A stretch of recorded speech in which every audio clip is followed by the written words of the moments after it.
మౌనంగా ఉండడానికి కూడా సమయం ఉంది. ప్రేమించడానికి సమయం, ద్వేషించడానికి, యుద్ధం చేయడానికి, సమాధాన పడడానికి ఒక సమయం ఉంది. ఒక సమయం ఉంది అంతే. నీకు నాకు మనకి ఇక్కడి నుంచి వెళ్ళిపోవడానికి ఒక సమయం ఉంది. ఆ సమయం ఏంటో నీకు నాకు తెలీదు. ఆ సమయం వచ్చినప్పుడు ఏమంటే ఆ మరణం మనల్ని వెతుక్కుని వస్తుంది.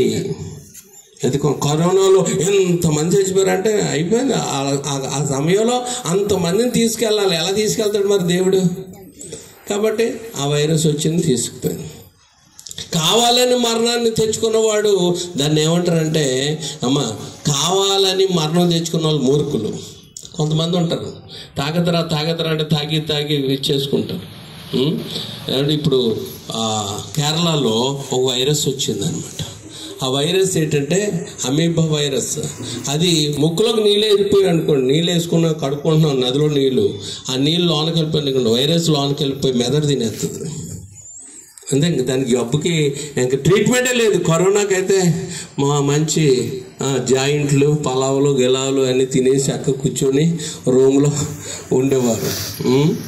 క్వారంటైన్ అని ఆ రూమ్లో పెట్టేవారు అంటే. కాబట్టి దీనికి ఏం లేదు, ఇంక మందు లేదు.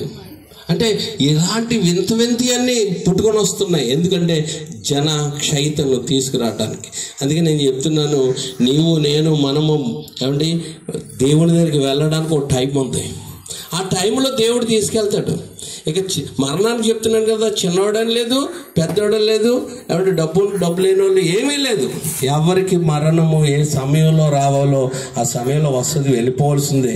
అందుకే ఈ భూమి ఎవరికి కూడా ఏం కాదు చెప్పండి, శాశ్వతము కాదు. అందుకే చాలామందికి ఏమంటే చిన్న గోడ దగ్గర గొడవలు అవుతుంటాయి. అన్నదమ్ములకి, అక్క చెల్లెలకి, కుటుంబాలకి కేసుల మీద కేసులు వేసుకొని ఉంటుంది. ఆ ఇల్లు అలా వదిలేస్తారు కేసు వేసి. అదేమైపోతుంది, చివరికి శిథిలం అయిపోతుంది అనమాట. అంటే అందులో కప్పలు, పాములు, జర్రులు అన్ని రకాల నివాసం ఉంటాయి. కానీ వాళ్ళు మాత్రం నివాసం ఉండరు. ఎందుకు? పంతాలు, గొడవలు ఎన్ని రకాలు ఉన్నాయో. కానీ ఏమండి వాళ్ళు ఏమీ ఇక్కడి నుంచి మనం ఏమీ పట్టుకొని రాలేదు, ఇక్కడి నుంచి ఏమీ పట్టుకొని వెళ్ళాం. కానీ మన క్రియలు మాత్రం అవి మంచివైనా చెడ్డవైనా మనతో వస్తాయి. ప్రవీణ్ కోసం ఒకసారి చెప్పాలి. ఎందుకంటే మా వాడు ఎక్కడికో వెళ్తుంటే నేను వస్తానని అంటే ఏమంటే బండి ఎక్కిపోతే మాకు యానీ ఉండేది కుక్క. అది కొంచెం ఇలా పట్టుకొని రక్కిందనమాట. రాకితే పర్వాలేదులే అంటున్నాడు. ఎవరు ఎదురు అంటే అప్పుడు చిన్నగా గీసుకుంది.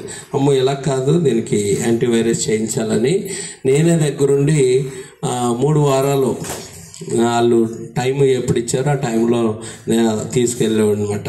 తీసుకెళ్తే ఆడు మాటలు ఎలాగుండేయంటే మనిషి సనగున్న స్వరం మాత్రం చాలా చక్కగా వచ్చేదనమాట. మాట్లాడి చేస్తుంటే పాటలు మన చర్చిలో పాటలు అన్నాం అనుకోండి, మంచిగా తయారైపోయి బైబిల్ పట్టుకొని టక్ టక్ టక్ టక్ని వచ్చేసి పాస్టర్ గారు వీళ్ళు రాలేదు అలాగనేవాడు. ఈడు పాట పాడేవాడు కానీ స్వరం మాత్రం ఏమి వినపడేది కాదు మాకు. మాత్రం పాట పాడేవాడు. చాలా అని చూస్తే నాకు ఎవరు అనిపించేవారంటే ఏసన్న గారు అలాగే ఉండేవాడు. చిన్నప్పుడు ఏసన్న గారు అలాగే ఉండేవాడు ఒక పిక్చర్లో అండి. ఆ టైప్లో చక్కగా నీట్గా తయారయ్యి ప్రార్థనకు వచ్చేసేవాడు. ఈడు రాకపోతే వీడు లాక్కుని వచ్చేసేవాడు. వీడి మీద కంప్లైంట్ చెప్పేవాడు. ఈ మధ్యన టీవీ చూసేస్తున్నాడండి, ఎక్కువ సెల్ చూసేస్తున్నాడండి, ఇలా చేస్తున్నాడండి వీడు అని చెప్పేవాడు అనమాట. నీకేం తెలియదు, నేనే తెలివైన అని ఈడనేవాడు. ఇలాగా ఉండే అనమాట.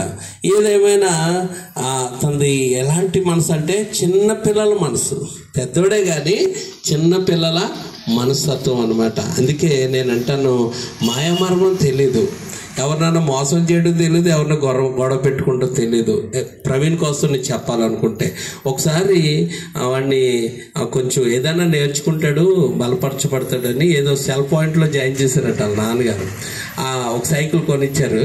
ఆ సైకిల్ మీద అలా అట్టుకుని వెళ్తుంటే మన ఇక్కడే 1వ వీధిలో అంటే కారు వచ్చి గుద్దేసాడట సైకిల్ని. అంటే ఇలాగ లాన్ నుంచి వస్తున్నాడు, కారు వచ్చి గుద్దేసాడట. గుద్దేస్తే ఇక్కడి నుంచి ఎగిరి అక్కడ పడిపోయాడట. అయ్యి బాబు ఏమైపోయాడు, చనిపోయాడని మా అక్కగారు వాళ్ళ ఆయన రమణ పరిగెట్టుకుని వెళ్ళి లేపాడట. లేపేటప్పటికి కారుడు కంగారు పడిపోతున్నాడట.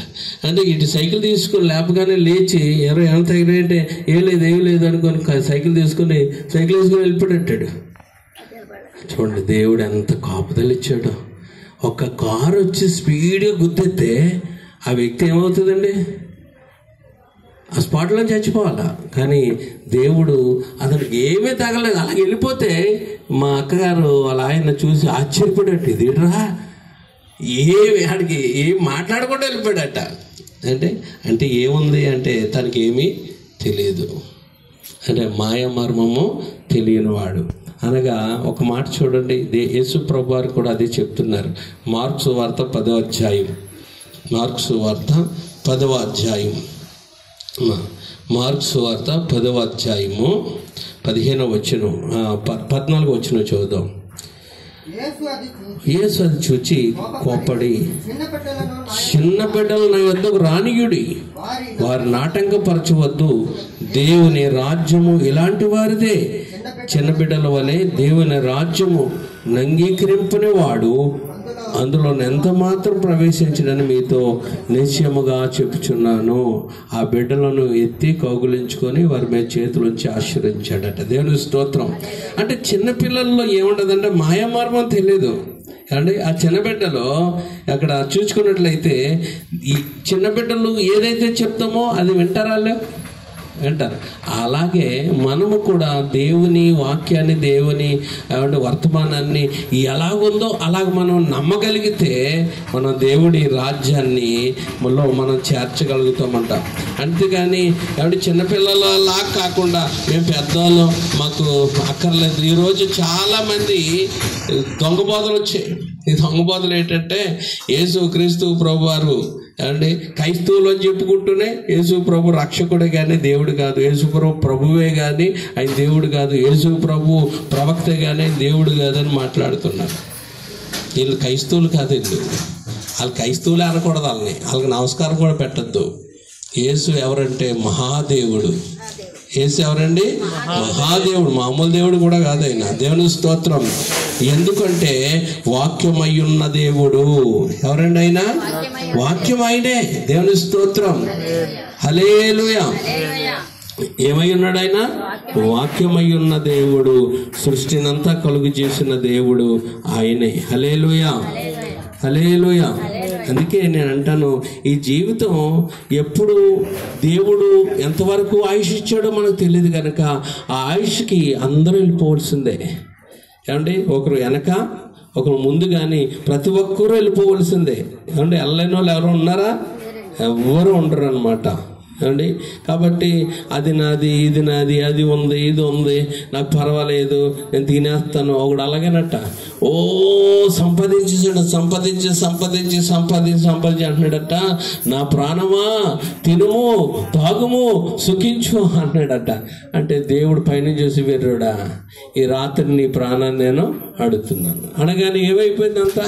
కాబట్టి ఈ లోకంలో నేను చెప్తాను, మనము ఉన్నంత కాలము మంచి చేస్తూ కొంతమందికి సహాయపడుతూ ఏమంటే మనం ఉండాలే కానీ ఇతరులను పాడు చేసేవారుగా అండ్ చెడ్డ పనులు చేసేవారుగా మనం ఉండడానికి దేవుడు మనకు తెలవలేదు. హల్లెలూయా. ఎందుకంటే ఈ జీవితం ఎలాంటి చెప్పండి, స్వల్పమైంది. ఒకప్పుడైతే మన ఆయుష్ ఎంతవరకు ఉండేదంటే ఏమంటే 300, 400, 500, 600, 700, 800 అలాగ ఉండేది ఆయుష్. ఇప్పుడు ఆయుష్ ఎంత ఉంది అమ్మా? ఎంత దారుణం అయిపోయిందో తెలుసా? 60-70 కూడా కదమ్మా, ఇంకా తక్కువలోనే చనిపోతున్నారు. దేవుడు బైబిల్ గ్రంథం ప్రకారం మనిషికి ఎంత ఇచ్చాడంటే 120 సంవత్సరాలు ఇచ్చాడు. ఆ 120 సంవత్సరాల వరకు కూడా మన పెద్దలు ఎంతవరకు ఇచ్చారంటే 100 ఇచ్చారు. దీర్ఘాయుష్మాన్ భవ అనుకుంటూ 100 ఏళ్ళు హాయిగా సుఖంగా ఉండాలని 100 ఏళ్ళు అనడం ప్రారంభించారు మన పెద్దలు.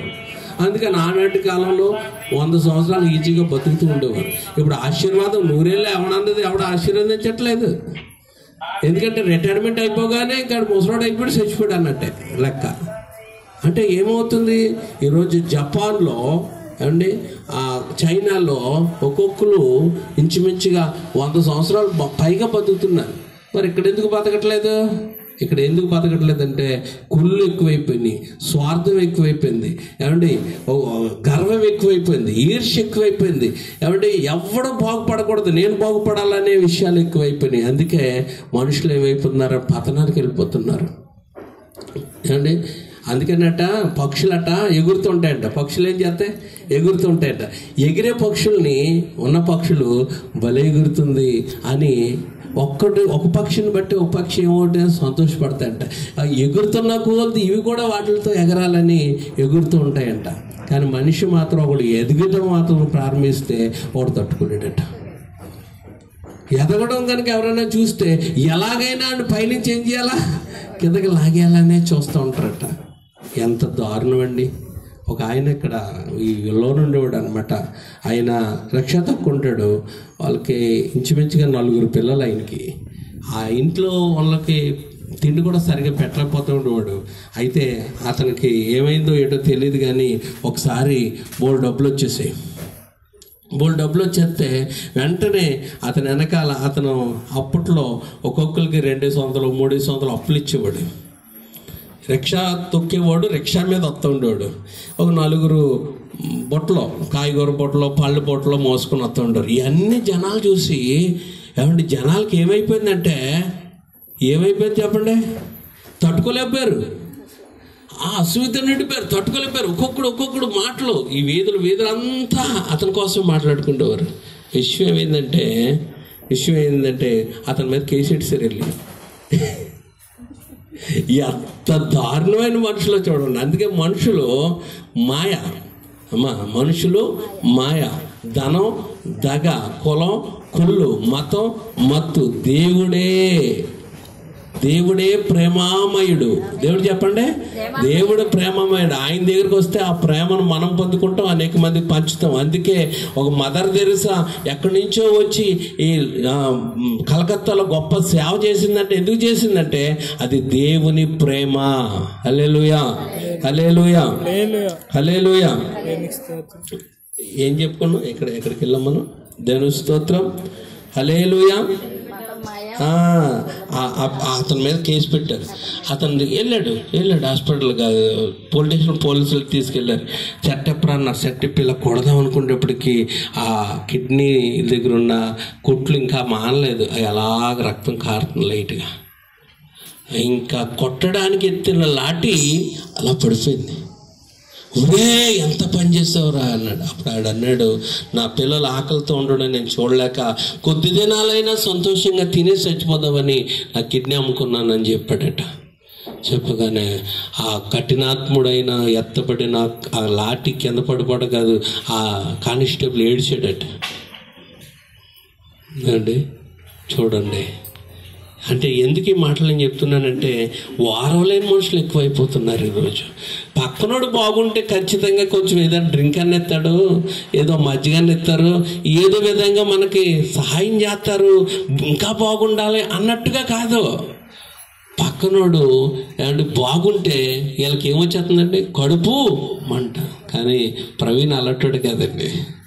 ప్రవీణ్ ఎలాంటి చిన్న బిడ్డ మనస్తత్వం కలిగినాడు. ఏమండి మా ఇంటికి వచ్చిన ఎవరింటికి వచ్చినా ఏమండి నవ్వుతూ ఉండేవాడు, చక్కగా మాట్లాడేవాడు, ఏ పని చెప్పినా చేసేవాడు. మా సండే స్కూలు అది వేసిన దాంట్లో తను పెడితే తను అలా చక్కగా చేసేవాడు, ఏం చెప్తే చేసేవాడు. అదే నేను చెప్తున్నాను. అందుకే ఏమంటే దేవుడు ఏది చెప్తే అది మనం చేసేవాళ్ళగా ఉండాలా, సేవకులు ఏది చెప్తే అది చేసేవారుగా ఉంటే ఈరోజు ప్రవీణ్కి సాక్ష్యం ఇచ్చినట్టుగా మీకు మేము సాక్ష్యం ఇస్తాం. దేవుని స్తోత్రం, హల్లెలూయా.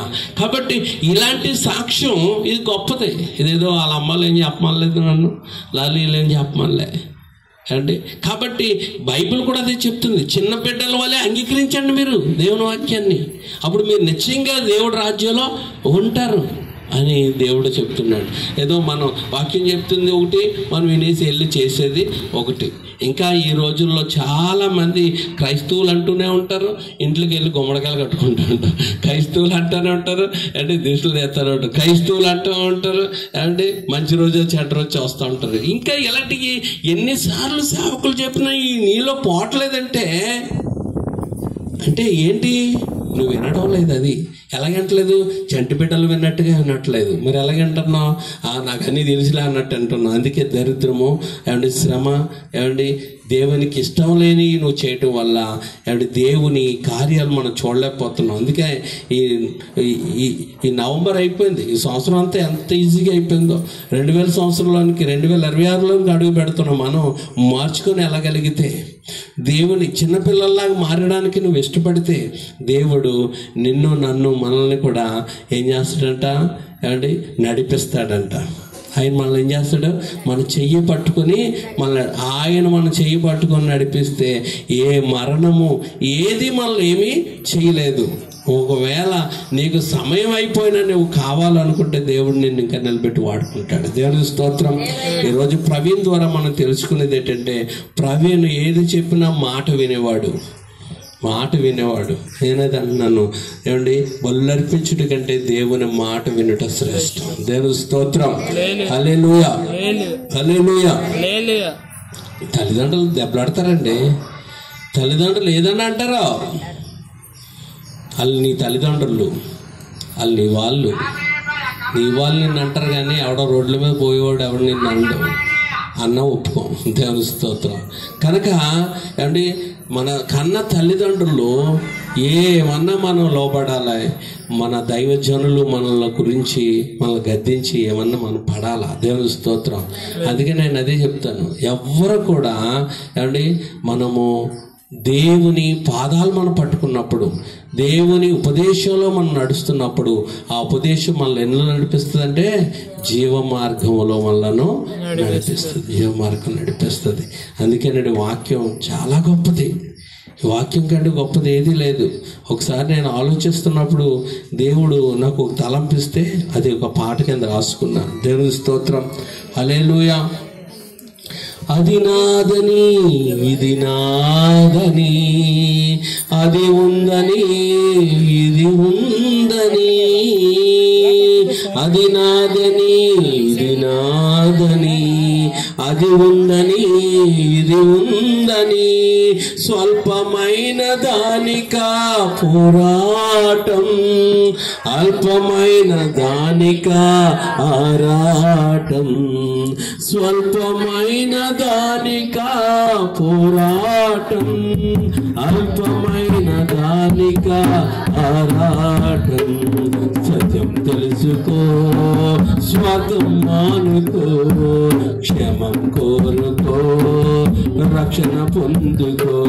ఈ సత్యం తెలుసుకో, స్వార్థం మానుకో, క్షేమం కోరుకో, రక్షణ పొందుకో.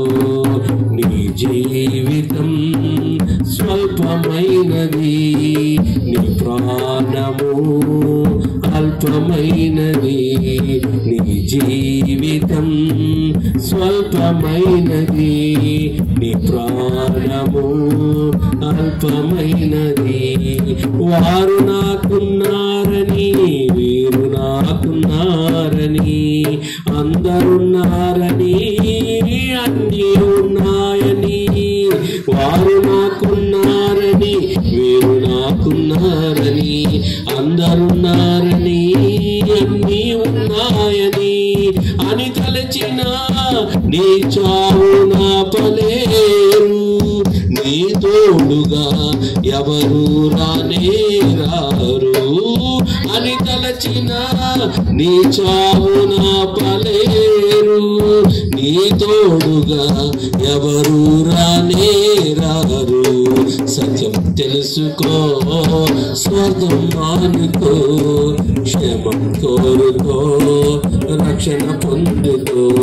ఈ సత్యం తెలుసుకో, స్వార్థం మానుకో, క్షేమం కోరుకో, రక్షణ పొందుకో.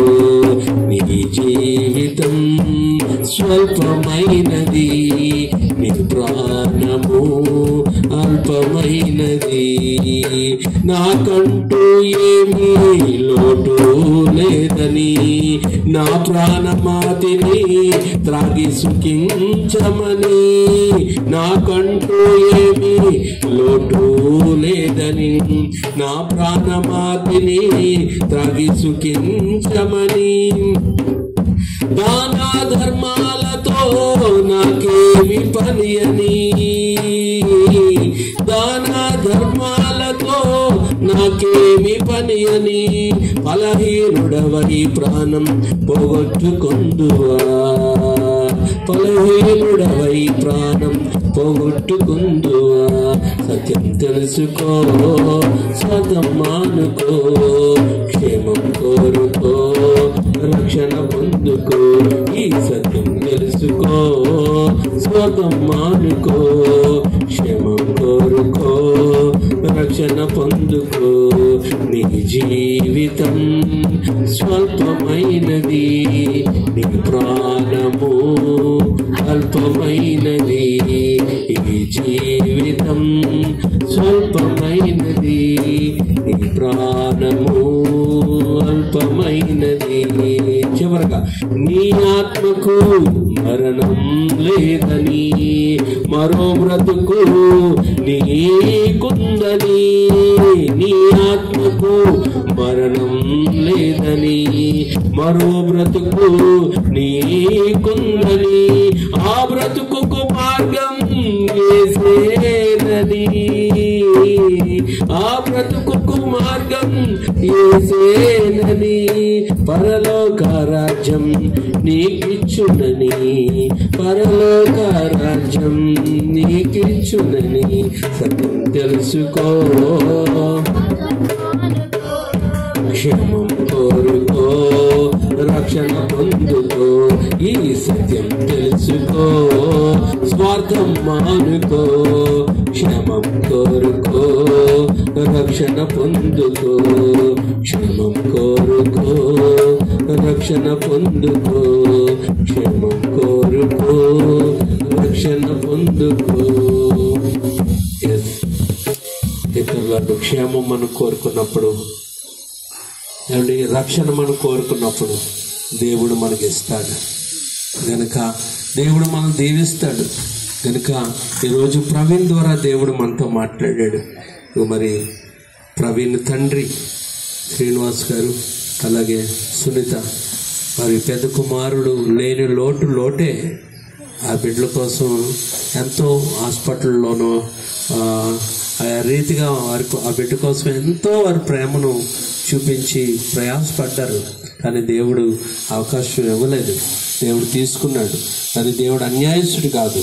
ఎందుకంటే ప్రవీణ్ని అక్కడ వారి ప్రయాస ఏమండి అక్కడ సౌకర్యాన్ని ఇవ్వడానికి, వారి ప్రయాసలు మాని దేవుడి రాజ్యంలో ఉండడానికి దేవుడు తను పిలుచుకున్నాడు.